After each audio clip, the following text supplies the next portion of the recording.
శ్రీకృష్ణుడు అంతతాగత్వ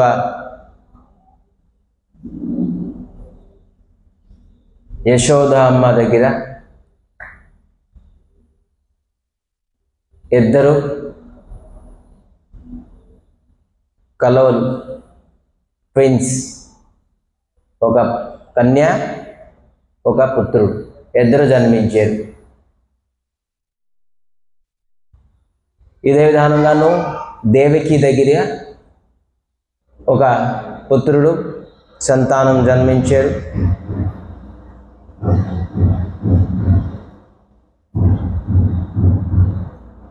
అది వసుదేవులు ఎంతో డెడికేటెడ్గా తీసుకొచ్చి గోకులపట్నంలోని యశోదామ్మ దగ్గరికి ఉంచేశారు. కానీ యశోదామ్మ దగ్గర చూస్తే ఒక కన్య ఉన్నది.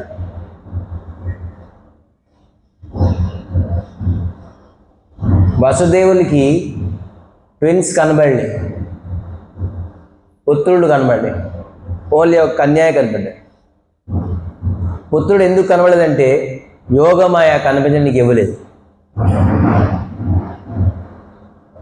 కేవలం కన్యా ఉన్నది అనుకున్నారు, కన్యాని పట్టుకొని వెళ్ళిపోయారు. మరి ఆ పుత్రుడిని విడిచిపెట్టేశారు. ఎప్పుడైతే ఆ పుత్రుడిని విడిచిపెట్టి వెళ్ళిపోయారో కన్యాని తీసుకొని వెళ్ళిపోయారు. కానీ యశోదామ్మ దగ్గర పుట్టే అబ్బాయి అతనే బ్రజేంద్ర నందుడు, శ్రీ శ్యామసుందరుడు, అఖిల బ్రహ్మాండ సృష్టికర్త. ఈ 23 తాలూకా అవతారాల తాలూకా స్రోతం, మూలము, ముఖ్యము శ్రీకృష్ణ పరమాత్మ యశోద దగ్గర జన్మించారు. ఎప్పుడైతే దేవకి దగ్గర శంఖచక్ర గదాపద్మతోని విష్ణుమూర్తి, విష్ణుతత్వాన్ని జన్మించారు. విష్ణుతత్వం ఎప్పుడైతే వచ్చి యశోద తనయ్య దగ్గరికి వెళ్ళి అయితే ఉన్నారో ఆ రెండు మర్జ్ అయిపోయారు. మర్జ్ అయిపోయారంటే తెలుగులో ఏమంటారు? కలిసిపోయారు. కలయిక. కృష్ణతత్వం విష్ణుతత్వం కలిసిపోయారు, ఒక అబ్బాయిగా చేంజ్ అయిపోయారు. ఇది సీరియల్లోని సినిమాలను చూస్తే మనకి తెలియదు, వాళ్ళకి తెలియదు. ఇది భాగవతం చదివితే కానీ తెలుస్తుంది.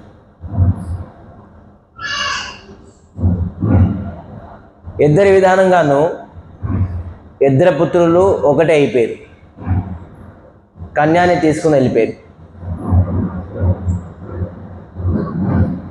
అక్కడ కన్య అయింది, ఏడ్చింది. కృష్ణుడు ఏడలే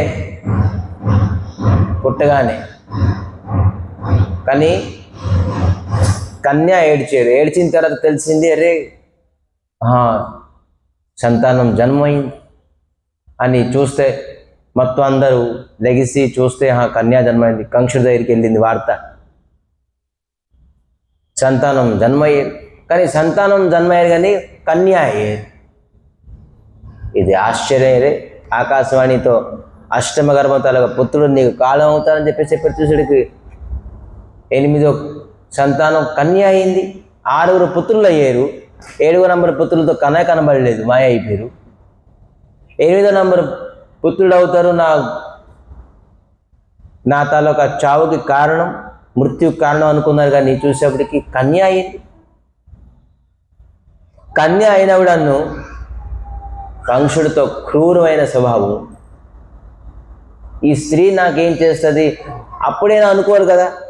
8వ నంబర్ గర్భం సంతానం నన్ను చావుకి కారణం అని చెప్పేసి ఆకాశవాణి ఇచ్చింది. చూసే కన్య అయ్యింది అంటే ఆకాశవాణి రాంగ్ అని చెప్పేసి కనుక్కొని పాపం వాళ్ళ చెల్లెల్ని వసుదేవుల్ని విడిచిపెట్టేవలసింది. అప్పుడు కూడాను లేదు, క్రూర స్వభావం ఏమీ లేదు.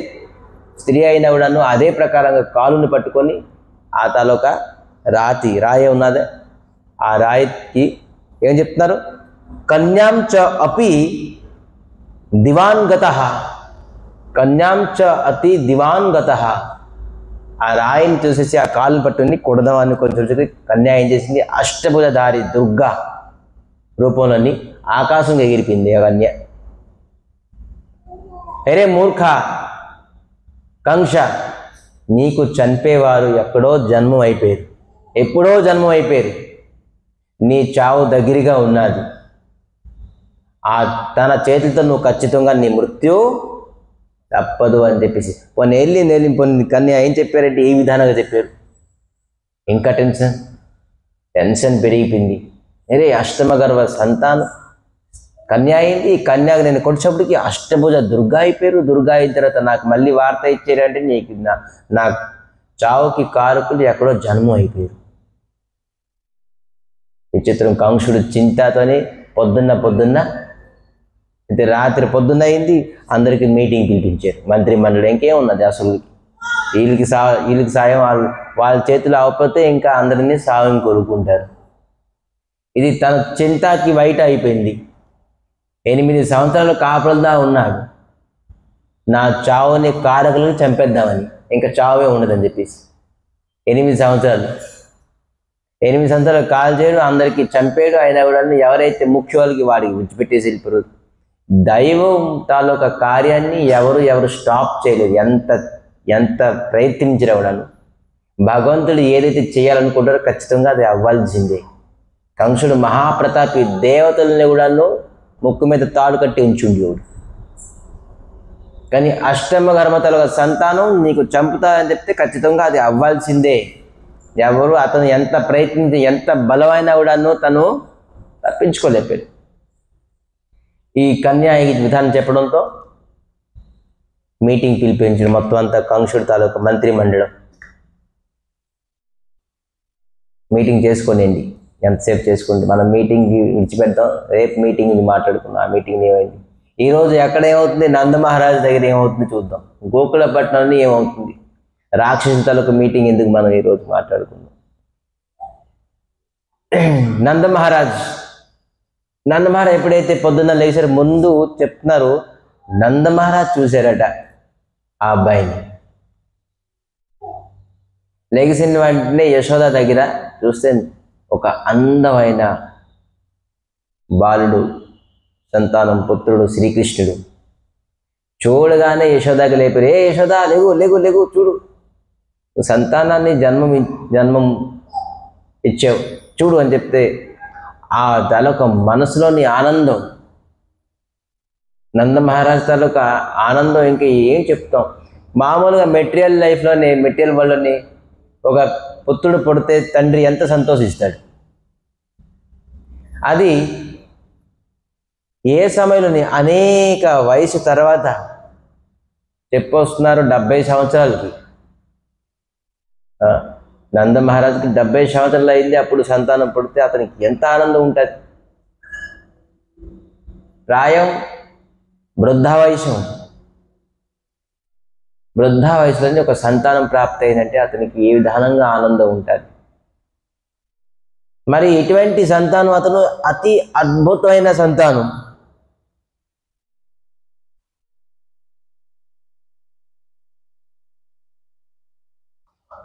ఆ సంతానం కూడా మామూలు సంతానం కాదు. జనరేటర్ తెలీదా? జనరేటర్ వెలిగించడం.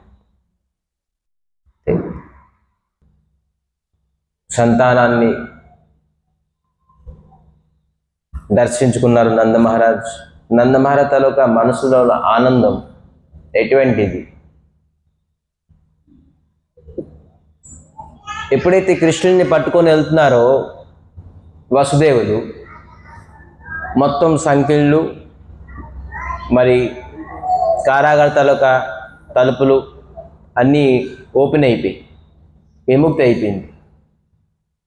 కానీ ఎప్పుడైతే కన్యాన్ని పట్టుకొని లోన్కి వెళ్ళారో అన్నీ బంద్ అయిపోయి. సరే, కన్యాన్ని పట్టుకొని వెళ్తే బంద్ అయిపోయింది. మళ్ళీ బంధనాలు కూడా మళ్ళీ యాజ్ ఇట్ ఈస్గా బంధించిపోయి. దీని అర్థం ఏంటి?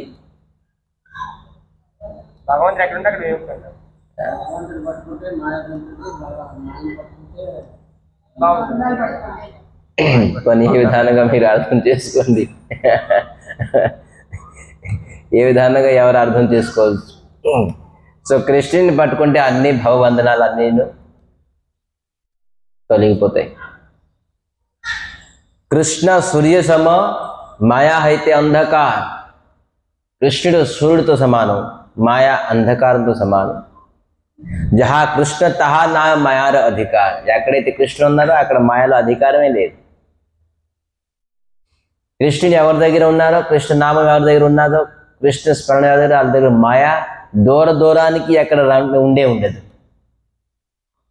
జహా కృష్ణ అయితే తహా నహి మాయాలో అధికారం. మాయా అధికారం ఎప్పుడు చూపించలేదు కృష్ణుడు ఎక్కడైతే ఉన్నారో. సనాతన గోస్వామి చెప్తున్నారు ఈ విధానంగా. సో విధానంగా కృష్ణుడు తాలూకా కృష్ణుడిని దర్శించిన తర్వాత నంద మహారాజ్ తాలూకా ఆనందం అద్భుతమైన ఆనందం. అయితే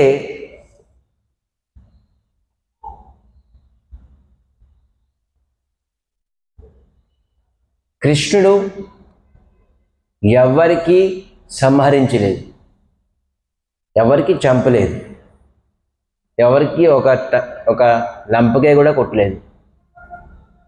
తృణావర్త, శకటాసుర, బకాసుర, అఘాసుర, పూతన బోర్డు ఉన్నారు. ఈ అసురులందరూ ఎలా చంపారుగా రాసున్నది. కానీ కృష్ణుడు చంపలేదు. కృష్ణుడు స్వయంగా ప్రేమరసమూర్తి. అతనికి ప్రేమించడం తప్ప ఇంకా ఏ వస్తువు తెలియదు. అతను ఎప్పుడు ఎవరికి బాధ పెట్టడం, కొట్టడం, చంపడం, తిట్టడం ఇటువంటి కృష్ణునికి తెలియదు. అవి అతని అవసరం లేదు చేయడానికి. అతను స్వయంగా ప్రేమతోక శ్రీమూర్తి శ్రీకృష్ణుడు. ఈ కొట్టడం, చంపడం, తిట్టడం ఇవన్నీ కంట్రోల్ చేయడం ఇవన్నీ ఏంటి? విష్ణుతత్వం. అతనిలోనే ఉన్నదిగా కృష్ణతత్వం ఉన్నది, విష్ణుతత్వం మెర్జ్ అయిపోయి ఉన్నది. ఎక్కడెక్కడ సంహారం చేయాలి, కొట్టాలి, ఫైటింగ్ చేయాలి, యుద్ధం చేయాలి, అప్పుడు వచ్చేస్తారు, ప్రకటన అయిపోతారు విష్ణుతత్వం. కానీ కృష్ణుడికి ఇవన్నీ అవసరం లేదు. కృష్ణుడు ఒక వ్యక్తి దగ్గర కావాల్సింది ప్రేమ, అదే తీసుకుంటాడు. ఒక అంత మనసు ఉన్న వ్యక్తి దగ్గరే కృష్ణుడు ఉండగలడు. అటువంటి మనసు ఇక్కడ అందుకే చెప్తున్నారు, నందస్తాత్మజో ఉత్పన్న జాతా లాధో మహామనః ఆయుహో విప్రాన్ దేవజ్ఞాన్ స్మత శుచిర్ అలంకృత. ఇక్కడ ఏం చెప్తున్నారు? నందస్తాత్మజ ఉత్పన్న, నంద మహారాజు దగ్గర ఉత్పన్నమయ్యారు అంటే ప్రకటమయ్యారు. జాతా లాధ, ఆహ్లాదం అంటే ఆనందం. జన్మము అయిన తర్వాత ఎంతో ఆనందంగా ఉన్నారు. మహామనః, మన ఈరోజు టాపిక్ ఏంటి? మహామనః. మహామనః అంటే ఏంటి? మహామనః అంటే ఇటువంటి మనసు కలిగిన నంద మహారాజ్. మీ ఇంట్లో మా ఇంట్లో దేవుడు వస్తారేంటి? భగవంతుడు వస్తారేంటి? అటువంటి మనసు కలిగిన వ్యక్తి దగ్గర భగవంతుడు వస్తారు. చెప్తున్నాం, మంచి సంతానం పుట్టాలంటే ఎంతో పుణ్యం చేస్తే కానీ మంచి సంతానం, సుసంతానం పుట్టరు అని చెప్పేసి చెప్తారు. కానీ భగవంతుడు వస్తే అతను ఎంత భాగ్యం చేసి ఉండుకో ఉంటారు. నందమహారాజ్ తాలూకా మనసు ఎంత విశాలమై ఉంటుంది. ఎవరి దగ్గర అయితే ఎంత విశాలమైన మనసు ఉంటుందో అటువంటి వ్యక్తి దగ్గరే భగవంతుడు వస్తారు. ఎవరికి మనసు కలిగిన వ్యక్తి అని అంటాం మనం? ఇవేందో భగవంతుడు పుట్టడం ఒక ఇంట్లోని ఎటువంటి మనసు, అటువంటి వ్యక్తి అటువంటి ఇంట్లోని ఒక భక్తుడు పుట్టినా కూడాను అటువంటి మనసు కలిగి ఉండాలి. ఎవరింట్లోని ఒక భక్తులు పుట్టారనుకోండి, వాళ్ళు కూడా ఒక విశాలమైన మనసు తగ్గట్టుగా వ్యక్తులే. లేదంటే భక్తులు ఎవరు పుట్టలేరు. భగవంతుడు ఎంత మహనీయుడు, ఎంత గొప్పవాడో భక్తులు కూడా అంత గొప్పవాళ్ళే, అంత మహనీయులే. అటువంటి మనసు కలిగిన పరివారంలోని, కుటుంబంలోని, దంపతుల్లోని వ్యక్తి దగ్గర భగవంతుడు వస్తారు, మరి భక్తులు వస్తారు. మన ఇంట్లోని మన తల్లిదండ్రులు మాంసం తింటే, మావాడు మాంసం తినడి వాళ్ళు గొప్పగా చెప్పుకుంటాం. గుడ్లు తింటే, చేపలు తింటే మావాడికి ఎక్కువ ఇష్టం, గుడ్లు ఇష్టం, చేపలు ఇష్టం అని చెప్పేసి తల్లిదండ్రులు గొప్ప అయిపోతారు. ఇది రాక్షసులతో తిండి అని చెప్పేసి తెలియదు. ఇటువంటి మనసు కలిగిన తల్లిదండ్రులు ఇవాళ రేపు వాడు చెత్తతనులు ఇవి దీనిపైన మోహం అయిపోతున్నాడు చూడు అని చెప్పేసి పాపం మనసులో బాధపడరు తల్లిదండ్రులు. వాళ్ళ తల్లిదండ్రులు మావాడికి ఇదంటే ఎక్కువ ఇష్టం అని చెప్పేసి వాళ్ళు వండుతారు, వాళ్ళు తింటారు, వాళ్ళకి తినిపిస్తారు. ఇటువంటి మనసు కలిగిన వ్యక్తుల దగ్గర ఏంటి భక్తులు పుడతారా? భగవంతుడు పుడతారా? లేదు. అటువంటి వ్యక్తి మనసు ఉండాలి. అటువంటి మనసులోనే మనసు కలిగిన వ్యక్తి దగ్గరే భగవంతులు వస్తారు, భక్తులు వస్తారు. మనకు అసలు తెలియదు ఇవాళ రేపు వ్యక్తులకి ఏది మంచి, ఏది చెడు, ఏది ధర్మము, ఏది అధర్మము, ఏది పాపము, ఏది పుణ్యము, అదే తెలియపోయిన వ్యక్తి మనసు కలిగిన వ్యక్తి దగ్గర ఏంటి భగవంతుడు వచ్చేస్తారా? ఏంటి భక్తులు వచ్చేస్తారా? చెప్పండి. లేదు. ఎప్పుడు అలా మనసు ఈ సంసారంలోని ఎవరు పెద్దోళ్ళు, గొప్పోళ్ళు, ఏ వ్యక్తికి ఇతని పెద్దతను అని చెప్పి చెప్తాం. వయసుతో పోల్చుకున్నా ఇతని వయసు ఎక్కువ పెద్దది ఉన్నది అందుకే ఇతని పెద్దతను అంటావా? ఎవరైతే డబ్బు ఎక్కువ ఉన్నది, కోట్లు ఉన్నాయి బాబు పెద్ద ఆయన అంటావా? శాస్త్రం అది చెప్పుకుంటుంది. డబ్బుతో ఇంకా అనుకోండి, వయసుతో ఎవరికి పెద్ద అంటుందంటే ఎవరైతే మనసు పెద్ద ఉంటుందో అటువంటి వ్యక్తికి పెద్ద ఆయన అంటారు. విశాలమైన మనసు కలిగిన వ్యక్తికి అతను పెద్ద ఆయన. అటు వయసుతో సంబంధం కాదు, డబ్బుతో సంబంధం కాదు, ఐశ్వర్యంతో సంబంధం కాదు. అటువంటి మనసు కలిగిన వ్యక్తి అతను పెద్ద ఆయన. కానీ రామాయణం ఏం చెప్తుంది తెలుసా? ఉచ్చ నివాస నీచ కనుతూతి. ఉచ్చ నివాసం వాడు పెద్ద పెద్ద బంగ్లాలోని, పెద్ద పెద్ద ఇంట్లోని, పెద్ద పెద్ద జమీందారుగా ఉంటాడు. కానీ వాడు తెలుసు కర్మము కనుతూతి. కనుతూతి అంటే అతి నీచమైన జఘన్యమైన కర్మం చేస్తుంటాడు, కానీ పెద్ద విరాటమైన బంగ్లాలో ఉంటాడు. అటువంటి వ్యక్తికి పెద్ద ఆయన అని చెప్పేసి చెప్పింది. అటువంటి వ్యక్తికి వీడు సంసారంలో జగత్తులోని పెద్ద ఆయన అని చెప్పలేదు. పెద్ద ఆయన ఎప్పుడు ఎవరైతే మనసు రూపం అందం ఉన్నది, ధనం ఉన్నది, ఐశ్వర్యం ఉన్నది, వీడికి పేరు ఉన్నది అంటే పెద్ద అని అనుకుంటారు. లేదు. ఎవరికి మనసు పెద్ద ఉన్నది, విచారశక్తి మనసులించే వాడు విచారశక్తి వస్తుంది. విచారం అంటే తెలుసా? విచారశక్తి అంటే ఏంటి? Decision making. బుద్ధి, మనసు ఏంటంటే అద్భుతమైన డెసిషన్, విచారం చేస్తుంది. ఇది మంచిది, ఇది చెడుది అని చెప్పేసి చెప్పడానికి. కానీ ఎవరికైతే మనసు బుద్ధి ఉండదో వాడు ఎప్పుడు కరెక్ట్గా డెసిషన్ తీసుకోలేదు. అన్ని రాంగ్ డెసిషన్స్. మనసు బుద్ధి ప్రకారంగా విచారం చేస్తుంది. కానీ అహంకారం, మన బుద్ధి, అహంకారం మూడు సూక్ష్మ శరీరంగా మన బుద్ధి ఈ రెండు విచార శక్తితో మనకి టాలీ చేస్తుంది. కానీ అహంకారం ఏం చేస్తుంది? అహంకారం తలక పని, మనసు తలక బుద్ధి తలక పని ఏంటి? విచారం చేస్తే డెసిషన్ తీసుకుంటుంది. కానీ అహంకారం తలక పని, అహంకారం తలక పని ఏంటంటే నేనే ఉండాలి, నాదే ఉండాలి, నేనే చేయాలి, నా పేరే ఉండాలి. అహంకారం తలక పని. కానీ మనసు తలక బుద్ధి తలక పని ఏంటంటే రెండు రైట్ డెసిషన్. మనం రైట్ డెసిషన్ తీసుకుని రెండే చేస్తుంది. మనసు బుద్ధి రెండు చేస్తుంది. ఎవరిదైతే అటువంటి మనసు ఉన్నదో అటువంటి వ్యక్తే కరెక్ట్గా డెసిషన్ తీసుకోగలడు. వాడి బుద్ధి స్థిరంగా ఉంటుంది. మరి మనం జగత్తులోని అన్ని పెంచుకుంటూ వెళ్తున్నాం. డబ్బు, ఐశ్వర్యము, మానము, సన్మానము, ఇంకా బిల్డింగ్లు లేకపోతే ఇంక ఇవి మొత్తం చదువు సావు అన్నీ. కానీ మనసుని ఎలాగ పద్ధతి చేయాలని చెప్పేసి ఏ కోచింగ్ సెంటర్ ఉందా, ఏం ట్రైనింగ్ సెంటర్ ఉందా, ఏ క్లాసెస్ అవుతాయా, ఎక్కడ కాలేజ్ యూనివర్సిటీ? మనసు పెద్ద ఎలా చేసుకోవాలి, మనసుని ఎలా పెంచుకోవాలి, మనసుని ఎలా గ్రోత్ చేసుకోవాలి, ఇది ఎక్కడా లేదు. మరి ఆ మనసుని పెద్ద చేసుకోవాలంటే ఏం చెయ్యాలి? అది ట్రైనింగ్ సెంటర్లు కానీ ఇంకా ఇతరేతర కోచింగ్ సెంటర్లు కానీ ఉండదు. ఏంటి చెప్తున్నారు? ఒకటే తత్వము.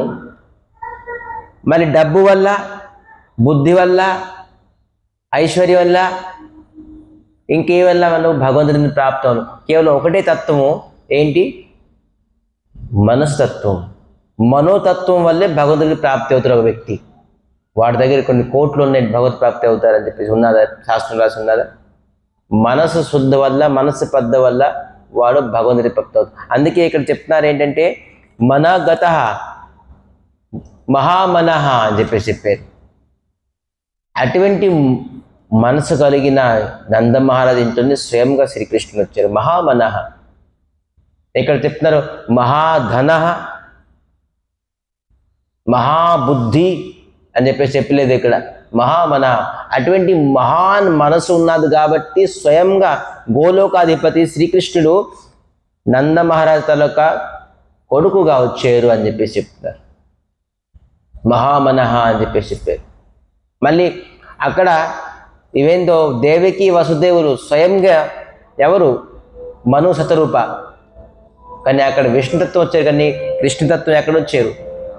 నంద మహారాజు. మహామనః. అటువంటి మనసు ఒకటే తత్వము. మనోతత్వంతోనే మనం భగవత్ ప్రాప్తి అవుతాం. రూపం వల్ల, అందం వల్ల, ఐశ్వర్యం వల్ల, సంసార తరక అన్ని వస్తువులు ఒక దగ్గర ఉంచినా కూడాను మనం భగవంతు ప్రాప్తి అవ్వలేము. మనసు వల్ల మనం భక్తిలోని 64 అంగాలు ఉన్నాయి. తులసికి నీళ్ళివ్వడం, తులసి సేవ చేయడం, ప్రసాదం తినడం, గుడికి తోడడం, భగవంతుని సేవించడం, అర్చన చేయడం, భగవంతుని కీర్తించడం, ప్రసంగం వినడం, ఇవన్నీ భగవంతుడు ఒక్కొక్క అంగాలే. అలాగే 64 అంగాలు ఉన్నాయి భక్తి చేయాలంటే. 64 అంగాలు దేనికంటే మనసుని శుద్ధి చేయడానికే. ఇవన్నీ దేనివల్ల కాదు, మనసుని శుద్ధి చేయడానికి 64 అంగాలు. సో మళ్ళీ అన్నిటికంటాను స్మృతవ్యం సతతం విష్ణు బి స్మర్తవ్యం నాతు చిత్త. మరి అంటారు సర్వే విధి నిషేధస్సు ఏతర్యుర్ ఏవ కింకర. ఒకటే ఏంటి? విష్ణుతత్వాన్ని, విష్ణు తాలూకా స్మర్తవ్యం సతతం విష్ణు. ఎప్పుడైతే మనం భగవంతుడి గురించి సతతం స్మరణం చేస్తామో, వింటామో, అప్పుడు మనసు పెద్దగా అయిపోతుంది, విశాలంగా అయిపోతుంది, విరాటంగా అయిపోతుంది. భగవంతుడు ఎంత విరాటమో, ఎంత విశాలమో అలాగే మన మనసు విశాలం అయిపోతుంది, విరాటం అయిపోతుంది. ఎందుకంటే భగవంతుల గుణగణాన్ని, భగవంతుల నామాన్ని కీర్తిస్తూ వింటూ వాడి మనసు విశాలం అయిపోతుంది. సంసారంలోని చాలామంది పెద్ద ఉన్నోళ్ళు ఉంటారు, కానీ వాళ్ళ తనకు మైండ్ సెట్ ఎంత చాలా నీచమైన మైండ్ సెట్, నెరో మైండెడ్ అంటారు. అది అన్నింటికీ పట్టించుకుంటారు, అన్నింటికీ వాళ్ళ మనసు ఈ విధానం కూడాను ఆలోచిస్తారా అని అనిపిస్తుంది మనకి. వాళ్ళ విచార శక్తి ఎంత ఘృణ్యం, ఎంత నీచం ఉంటుందంటే అంత నీచం ఉంటుంది. ఈరోజు వాస్తవంగా చెప్పాలంటే మనకి షుగర్ కానీ, బీపీ కానీ, ఇంకా ఇతర డిజీజ్ ఇవన్నీ ఎందుకు వస్తున్నాయి? మానసికంగా రూపంగా, మానసికంగా అతను బాధపడడం వల్ల మానసిక రోగం ఇవన్నీ. ఎవరికేం డాక్టర్కి అడిగింది, అన్ని రోగాలకి కారణం మానసికంగా. ఈ మనసు ఇటువంటిది, దీనికి మనం బృహత్ చేయాలంటే మనసు కరెక్ట్గా ఉంటే మనకి ఏ ప్రకారంగానూ ఏ ప్రకారం రోగం కాదు, కానీ ఏ ప్రకారం శోకం కానీ దుఃఖం కూడా రాదు. మన ఏవ మనుష్యానం కారణబంధక్షయం. మనసే బంధనానికి కారణము, విముక్తి కారణము. బంధయా విషయ సంగే నిర్ముక్త విషయమన. మనకి ఆ విషయం నుంచి విముక్తి చేస్తుంది, మళ్ళీ దానికి బంధించేస్తుంది, మళ్ళీ మనకి నిర్ముక్తి అని చెప్తుంది, ముక్తి కూడా ఎక్కించేస్తుంది మనసు ఈ బంధన ఈ విషయ వస్తువులే. సో అందుకే మనం ఫస్ట్ ఆఫ్ ఆల్ మనసుని విశాలం చేసుకోవాలి, ప్రాపర్టీస్ని పెంచుకోవడం కాదు. జీవితం అంతా మనం ఎన్ని చేస్తున్నాం కార్యాలు, కర్మము కేవలం ఘోరాంధకారం అయిపోయింది. ఏంటి, టెంపుల్లో కూడా లేదా? సో తపంతు తాపే ప్రపతంతు పర్వత, తటంతు తీర్థాన్ని పటంతు చాగవాన్, యజంతు యజ్ఞే వివరంతు బాధే, హరివినాన్యో మృత్యుతరంతి. మీరు ఎన్ని శతవిధాలుగా ప్రయత్నించండి, తపంతు తాపే ప్రపతంతు పర్వత, ఎన్ని విధానంగా తటంతు తీర్థాన్ని, ఎన్ని తీర్థాలు చేయండి, ఎన్ని ప్రకారంగా మీరు శరీరాన్ని తపోశక్తిని పెంచేసుకోండి, మీ మనసు విరాటం అవుతుంది. ఎప్పుడు తపశ్శక్తితోనే మీ మనసు విరాటం అవుతుందంటే భాగవతులని అష్టమ స్కందులని సోమరి ఋషి, ఈ ప్రపంచం అంతా మాయ, ఈ మనసులో మనం స్థిరం ఉండలేము, ఈ మనసుకు స్థిరం చేయాలంటే నేను యమునా నదిలోని వెళ్ళి 60 సంవత్సరాలు తపస్సు చేస్తే తపస్సు చేయడం వల్ల మనసు శుద్ధి అవుతుంది. అంటే 61 సంవత్సరం కాదు, 2 సంవత్సరాలు కాదు, 60,000 సంవత్సరాలు తపస్సు చేసేసారు. ఎలాగా? యమునాలని. ఒక వ్యక్తికి నీటిలో నుండి ములిగి తపస్సు చేసే శక్తి ఉన్నదంటే మనసుని కంట్రోల్ చేయలేరా? మనం నీటిలో 1 సెకండ్ 60 సెకండ్ ఉన్నా కూడా మనం పోతాం, చనిపోతాం. కానీ 60,000 సంవత్సరాలు తను తపస్సు చేశారు, నీటిలో ఉండి ములిగి. మళ్ళీ ఏమైంది తెలుసా? 2 చేపల తాలూక మైథును చూసేసి అతని మనసు చంచడం అయిపోయింది. అక్కడి నుంచి లెగిసిపోయారు బయటికి యమునా నుంచి. మాంధాత రాజు తాలూక 50 కన్యల్ని వివాహం చేసుకున్నారు. 1 కాదు 2 కాదు. మన భారతదేశంలోని ఇటువంటి ఋషి, మామూలు సోబరి ఋషి అంటే మామూలు కాదు. 60,000 సంవత్సరాలు నీటిలో ఉండి యమునాలో, అది కూడా ఇంకెక్కడ కాదు, బృందావనంలో యమున. కొన్ని యమున ఆ నీటిలోనేది కొన్ని కల్మషం ఉన్నది అనుకోవడానికి. యమున అంత పవిత్రం, కృష్ణుడి అంత పవిత్రం, యమున అంత పవిత్రమే.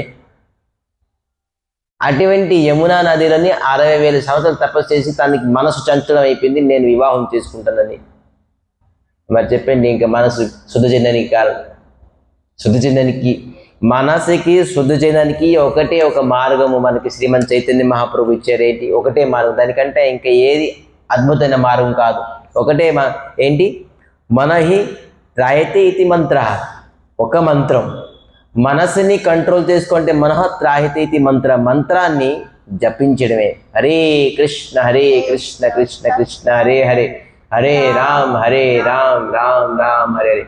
ఇదే మన మనసుని విరాటం, విశాలం, గొప్పగా చేసేస్తుంది. ఆ మనసుని హరే కృష్ణ మహామంత్రం అంటే ఏదో ఒకటి అనుకుంటున్నారు. చూడండి, ఈ జగత్తులోని అనేక హాస్పిటల్స్ ఉన్నాయి, అనేక మెడిసిన్స్ ఉన్నాయి, అనేక డిజీజ్ ఉన్నాయి. కానీ అన్నిటికంట త్వరగా రిలీఫ్ అయ్యే మెడిసిన్ ఏంటి? అది తెలుసుకోవాలిగా. కలియుగుని స్వయంగా శ్రీకృష్ణ పరమాత్మ బ్రహ్మకి ఇచ్చారు, బ్రహ్మ నారదులకి ఇచ్చారు, నారదులతో ఈ ప్రకారంగా వచ్చింది హరే కృష్ణ మహామంత్రం. మామూలుది కాదు. కలి సంతుడోపనిషులని, బ్రహ్మ భైవత పురాణాన్ని, స్కంద పురాణాన్ని, పద్మ పురాణాన్ని, అన్నిట్లోని ఇది ఉన్నది. ఈ హరే కృష్ణ కృష్ణ కృష్ణ హరే హరే, హరే రామ్ రామ్ రామ్ హరే హరే. ఈ మహామంత్రం జపం చేయడం వల్ల ఒక వ్యక్తి ఒక మనసు చాలా విరాటంగా అయిపోతుంది, పెద్దగా అయిపోతుంది. అప్పుడు ఖచ్చితంగాను భగవంతుడు అతని మనసులోనికి వస్తారు, హృదయంలోనికి వస్తారు. లేకపోతే ఇటువంటి మామూలు వ్యక్తితో కాదు. అందుకే మనం ధ్యానపూర్వకంగా భగవంతుడి యొక్క నామం జపం చేయాలి. అవకాశం భగవంతుడు మనకి ఇచ్చేది. ఖచ్చితంగా నామం అట్లీస్ట్ మనం ఎక్కడ కాన్సన్ట్రేషన్ లేకపోయినా కూడా అట్లీస్ట్ నామం చేసినప్పుడు అట్లీస్ట్ మనం కాన్సన్ట్రేషన్ చేయాలి. ఎందుకంటే అన్నిటికంటే అతి ఉత్తమమైన సాధన నామము. అదే స్వయంగా చెప్పడానికి కృష్ణుడు ప్రేమరసమూర్తి, పాపం అనేక లీలాలు చేశారు. కృష్ణుని తాలూకా లీలాల్ని అందరూ అర్థం చేసుకోలేకపోయారు. గోపికలతో ఉన్నారు, గోపాల బాలుతున్నారు, ఇదేం కృష్ణుడు, ఇదేం భగవంతుడు అని చెప్పేసి చెప్పారు. ఆ ప్రేమ రసతత్వాన్ని తెలుసుకోలేపారు. తెలుసుకుని పాపం కృష్ణుడు ఎంత లీలలు చేశారు, ఈ ప్రజలు ఎవరు తెలుసుకోలేకపోతున్నారు అని పాపం కృష్ణుడే స్వయంగా మళ్ళీ చైతన్య మహాప్రభు రూపంకి వచ్చేసి నామం తన విశేషత్వాన్ని చెప్పారు. బాబు వినండి, నేను కృష్ణ రూపంగా రావడం వల్ల మీరు ఎవరు వినలేదు, నేను స్త్రీలతో ఉన్నానని చెప్పేసి నన్ను నిందించారు. 16,000 మంది గోపికలు, అందుకే స్త్రీ లేకుండా ఉంటాను, సన్యాసి రూపంగా వచ్చారు. చూడండి, కలియుగంలోనే సన్యాసికి చాలా ఎక్కువ ప్రాముఖ్యత ఉంది. అందుకే ఎవరు సన్యాసిగా కలియుగంలోనే ఎక్కువ గొప్ప కాబట్టి భగవంతుడు సన్యాసి తీసుకున్నారు. సన్యాసి తీసుకొని చెప్తే ఎవరో వింటారేమో అని చెప్పేసి నా వంతు భగవంతుడికి సన్యాసి తీసుకోవడం అవసరం ఉంది. ఏ అవతారంలోనే భగవంతుడు సన్యాసి తీసుకోలేదు. చూడండి, మనం 23 అవతారాలు వర్ణించుకున్నాం. స్వయంగా కృష్ణుడి పరమాత్మ అతను కూడా సన్యాసి తీసుకోలేదు అని చెప్పారు. మళ్ళీ సిద్ధాంతం, భాగవతం, భగవద్గీత అని చెప్పారు. మళ్ళీ ఒక వ్యక్తి బ్రహ్మచారి, గృహస్థ, బాణప్రస్థ అవ్వాలి, మళ్ళీ ఖచ్చితంగా సన్యాసి అవ్వాలని చెప్పారు. కానీ కృష్ణుడు అయ్యారేంటి? సన్యాసి అవలే. కానీ కృష్ణుడు మరొక అవతారంలోని సన్యాసి రూపంగా చెప్పారు. ఈ హరే కృష్ణ మహామంత్రులు అని చెప్పేసి చెప్తున్నారు. ఏంటి? అహవతో శపచో గరియాన్. మరి యజ్జీవాగ్రే వర్తతే నామతుభ్యం తే పుస్తపస్తే యుహువు సంనరాయ బ్రహ్మాను చుర్నామ గృహంతి ఏచో. ఏం చెప్తున్నారు? అహవతో శపచో గరియాన్. వాడు ఎంత శూద్రుడైనా శపచో అంటున్నారు. శపచో గరియాన్. యజ్జీవాగ్రే వర్తతే నామతుభ్యం. ఎవరు నాలిక మీద హరే కృష్ణ మహామంత్రం ఉన్నాదో వాడు శపచ, ఎంత పెద్ద నీచాతి నీచం కొడవలో పుట్టినవుడాను వాడు గరియాన్ అంటే మహాన్ అయిపోతాడు. మహాన్ అని చెప్పారు. మళ్ళీ ఇక్కడ మహామనహ అన్నారుగా, వాడు మహాన్ వ్యక్తి అయిపోతాడు. మనసు ఎవరైతే మహామంత్రం జపం చేయడం వల్ల వాడికి జాతి, కులము, ధర్మము ఇంకా ఏమీ లేదు, అంతా పవిత్రం అయిపోతాడు ఎవరైతే మహామంత్రం జపం చేశారు. ఈ విధానక శ్రద్ధయా హళయ నామ రటంతి నామ జంతభ చెప్తున్నారు. శ్రద్ధ ఉన్నా కూడా శ్రద్ధ లేకపోయినా కూడా పర్లేదు. మరేంటి? హేళయ. హేళయ అంటే హేళంగా సాక్షాత్ మూర్తి. నామ రటంతి జంతవ, ఎవరైతే నామం చేస్తారో హరే కృష్ణ ఏ వ్యక్తులు తేషాం నామ సదా పార్థ భక్తంతే హృదయ మనః. వాడు హృదయం చాలా పెద్దగా అయిపోతుంది. హృదయం, మనసు చాలా పెద్ద. అదేది? హేళయ. మరి శ్రద్ధ కూడాను. మరి నా నామ సదృశ్య జ్ఞానం.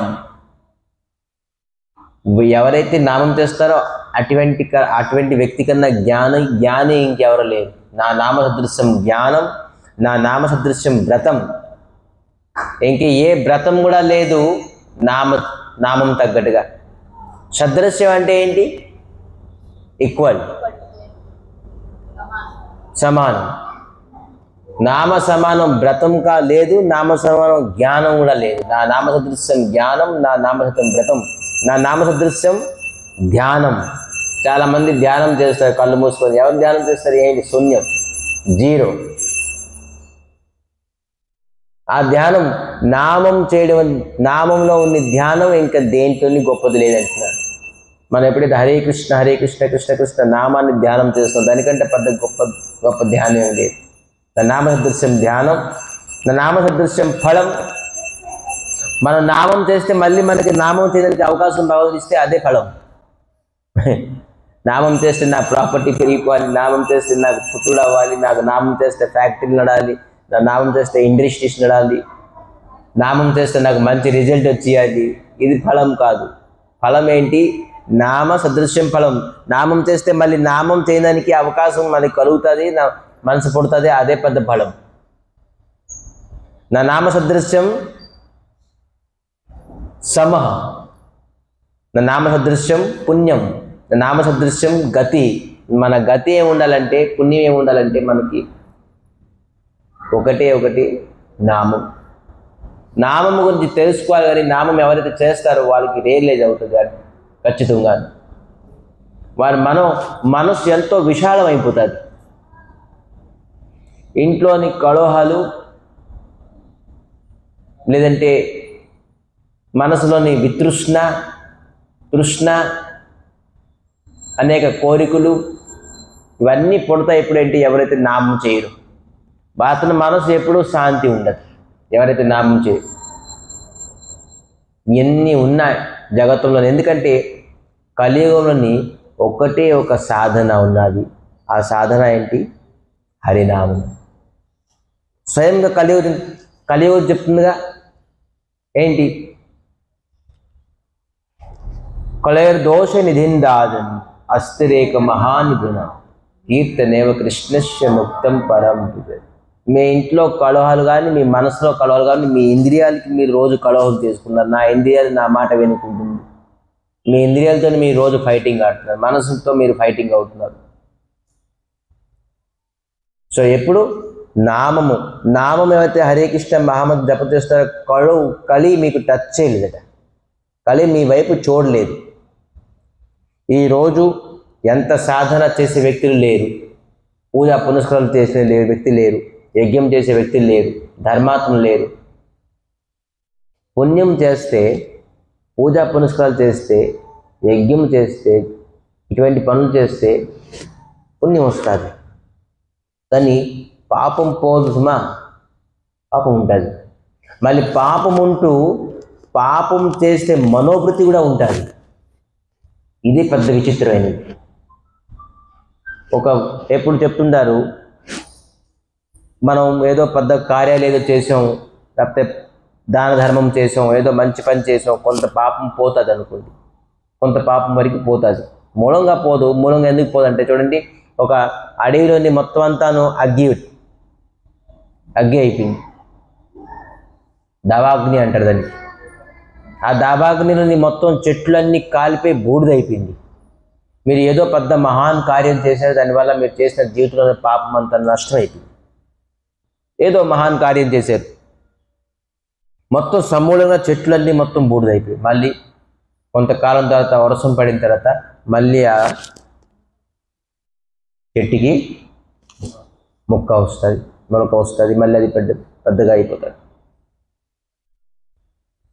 మనం ఎంత పెద్ద కార్యం, పూజ పునస్కారాలు, దాన ధర్మాలు చేసినా కూడాను మన మనసులోని పాపం చేసే మనోభృతి మూలంగా పోదు.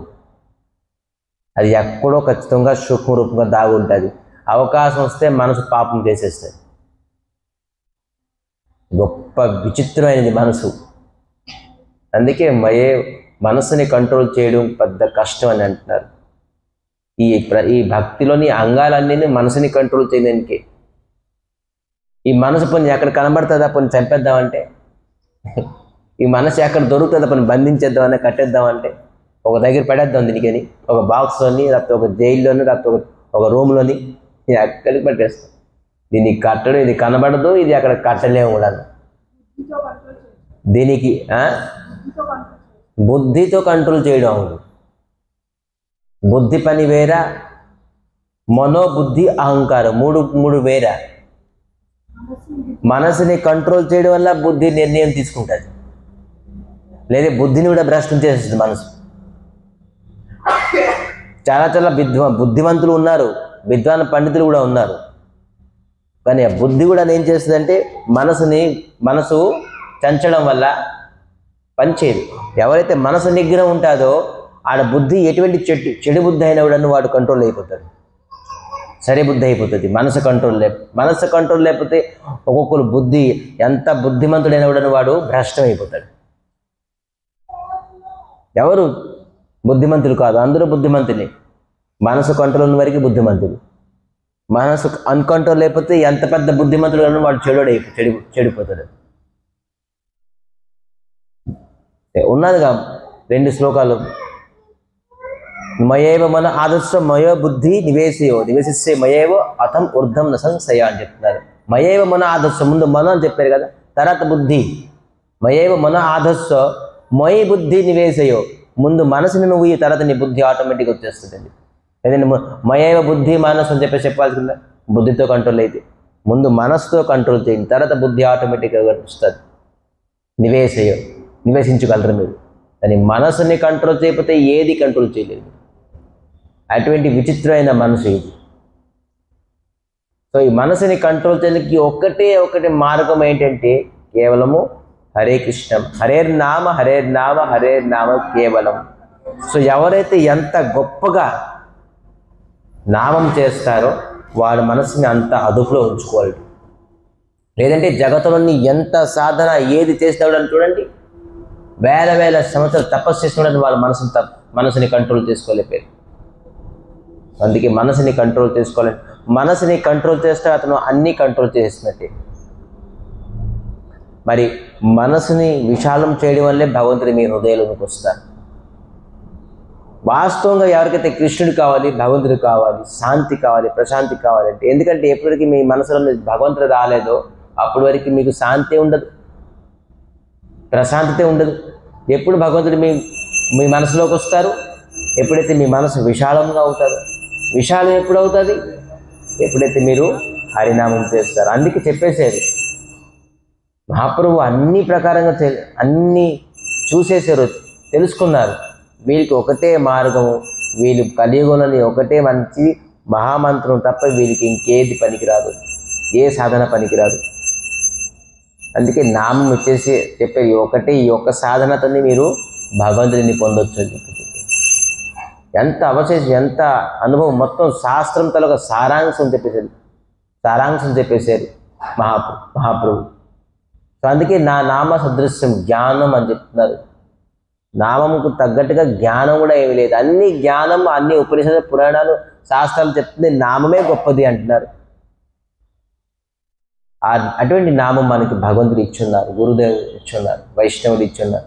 ఆ నామం పైన అవహేళన చేయకూడదు. సంఖ్యాపూర్వక నామగాను నితివి, నిత్యము సంఖ్యాపూర్వకంగా నామం చేయాలి. ఏదో ఈరోజు అయ్యింది 10 మాలు చేసేసినా, రేపు అయ్యింది 15 మాలు చేసినా, రేపు 14 చేసినా, 13 చేసినా లేదు. ఖచ్చితంగాను ఒక నామం సంఖ్యాపూర్వకంగా ఉండాలి. మనం ఖచ్చితంగా ఈరోజు నేను 10 మాలు చేస్తాను, ప్రతిరోజు 10 మాల, 16 మాలు చేస్తానని కట్టపెట్టుకున్న మన గురుగారికి ఇచ్చే ఉన్న మాట కాబట్టి మనం ఖచ్చితంగా 16 మాలు చేయాల్సిందే. మరి మఠంలో ఉన్న వ్యక్తితో ఖచ్చితంగా 16 మాల చేయాలి మినిమం. ఆ 16 మాల ఏ విధంగా చేయాలంటే, వాస్తవంగాను మఠంలో ఉన్న వ్యక్తులు ఒకే ఆసనంలో కూర్చొని చేయాలి. అట్లీస్ట్ 2 ఫేజ్గా చేసినా కూడా 2 టైమ్స్ ఖచ్చితంగాను మాట్లాడుతూ తిరుగుతూ. ఇది నామం కాదు, ఇది నామము మీకు బోనస్. మఠంలో ఉన్న వ్యక్తి అనుకోండి, బయట ఉన్న వ్యక్తిని, సంసారంలో వ్యక్తిని, ఏ వ్యక్తి అయినా కూడా ఖచ్చితంగా ఒక దగ్గర. ఎందుకంటే జిత ఆసన, మీరు మనసుని ముందు జయించాలంటే ముందు ఆసనాన్ని జయించమని చెప్తున్నారు. ఆసనం జయించంటే ఏంటి? ఆసనం కొనుక్కోవడం ఏంటి? ఆసనం జయించాలంటే ఒక దగ్గర కూర్చొని స్థిరంగాను నామాన్ని స్మరించాలి. అదే ఆసనం జయించి. ఆసనం జయించాలంటే చుట్టుకుపోవడం కాదు, ఒక దగ్గర కూర్చొని స్థిరంగా. మనసుని జయించే ముందు ఆసనాన్ని జయించు అన్నారు. ఒక అరగంట సేపు 30 గంట సేపు నీట్గా కూర్చొని చూద్దాం. స్థిరంగా లేదు. స్థిరంగా కూర్చున్నప్పుడు మీ మనసు, మీరు ఎక్కడికి వెళ్తే మనసు ఒక దగ్గర ఆలోచిస్తుంది ఎక్కడికి వెళ్తే. కానీ కూర్చుంటే మీకు 60 ఆలోచనలు వచ్చేస్తాయి. అందుకే ఆసనంలో కూర్చున్నప్పుడు నామం తప్ప ఇంకేంటండి, నామమే మీకు 60 ఆలోచనలు కట్ చేయించేస్తుంది. అది నామం ఎలా చేయాలి? మనం ఎప్పుడైతే విని చేయాలి. హరే కృష్ణ హరే కృష్ణ కృష్ణ కృష్ణ హరే హరే, హరే రామ్ రామ్ రామ్ హరే. మనం ఏదైతే నామం చేస్తామో అది ఖచ్చితంగా వినాలి. లేదంటే మైండ్ డైవర్ట్ చేసేస్తుంది, బుద్ధి డైవర్ట్ చేసేస్తుంది మనకి. సో అందుకే నామం చేసే ప్రక్రియ ఉన్నది. ఖచ్చితంగా ఒక ఆసనంలో కూర్చొని నామాన్ని చక్కగా లౌడ్లీగా గట్టిగా చేయాలి. ఏంటంటే ప్రభుపాదులు ప్రతి నామం ఎలా ఉంటుంది? హరే కృష్ణ గంభీరత్వం ఉంటుంది. ఇలా ప్రభుపాదులు లాస్ వస్తాయి. అమెరికాలోని ఒక కాన్ఫరెన్స్ పెద్ద వేల మంది కాన్ఫరెన్స్లో ఉన్నారు, పెద్ద పెద్ద విద్వాన్ పండితులు అందరూ. మైక్ పక్కన పెట్టి ఉన్నారు, డిస్టెన్స్ ఏదో సౌండ్ వస్తుంది. పాపం పెద్ద పెద్ద మైక్ సెట్లు పెట్టి ఉన్నారు, పెద్ద పెద్ద స్వామీజీ వచ్చారు, ఈరోజు ప్రవచనం చెప్తారని చెప్పేసి. కానీ స్టార్ట్ అవ్వలేదు, అది ఒక డిస్టర్బెన్స్ వస్తుంది. ఎక్కడ డిస్టర్బెన్స్ వస్తుంది? వాళ్ళు డిస్టర్బెన్స్ అయితే వదలరుగా. అమెరికా వాళ్ళు మైక్ డిస్టర్బెన్స్ అయితే అసలు వదలరు. ఏంటి ప్రభుపాదులు ఇంకా కూర్చున్నారు, మీరు మైక్ ఇంత డిస్టర్బెన్స్ వస్తుంది, ఎంత డబ్బులు పేమెంట్ చేసి ఉంటాం. డిస్టర్బెన్స్ ఏంటంటే డిస్టర్బెన్స్ మొత్తం అంతా మైక్ సెట్లు, మొత్తం కనెక్షన్స్, మొత్తం వైరింగ్లు మొత్తం అనేది చెక్ చేసేది. ఎక్కడ డిస్టర్బెన్స్ రాకుండా పెద్ద పెద్ద స్పెషలిస్ట్ అందరూ మైక్లో. ఎక్కడ డిస్టర్బెన్స్ దొరికిపోయింది. కానీ ఎక్కడైతే మైక్ తీసారో ఈ మైక్లో ప్రాబ్లం వస్తుంది. మైక్లో ప్రాబ్లం ఎక్కడ? స్వామీజీ ప్రాబ్లం పెడుతున్నారు. ఈ మైక్ ప్రాబ్లం కాదు, డెక్ ప్రాబ్లం కాదు, వైర్ ప్రాబ్లం కాదు, మెషిన్ ప్రాబ్లం, స్వామీజీ ప్రాబ్లం. ఏంటి స్వామీజీ ఏంటో చెప్పుకుంటున్నారు. హరి కృష్ణ రామ రామ రామ హరి కృష్ణ. నేను జపం లేదు, ఓన్లీ కూర్చున్నారు, మనసులోనే అలా అయిపోతుంది, ఆటోమేటిక్గా అయిపోతుంది. ఆటోమేటిక్ తను కేవలం జపిస్తూనే ఉన్నాడు, హరి కృష్ణ హరి కృష్ణ కృష్ణ. ఎప్పుడు ప్రభుపాదులు నామం డిఫాల్ట్, ఇది ఆలోచిస్తుంది, మాట్లాడుతాను, ఇది చేస్తాను కదా. అతను ఎప్పుడు నిరంతరంగా నామం అలాగా ఆటోమేటిక్గా ఉంటుంది 24 గంటలు లైఫ్. అందుకే అతను ఎంత విద్వాన్ అయ్యారు. ఇప్పటికీ అతన్ని పూజించబడుతున్నారు. ఇప్పటికీ మన గౌడియా ఫిలాసఫీలోని కాకుండాను ఏ ఫిలాసఫీలోని ఒక గురువు అంతగా పూజించబడడం అనేది ఎప్పుడు ఎక్కడ చూడు.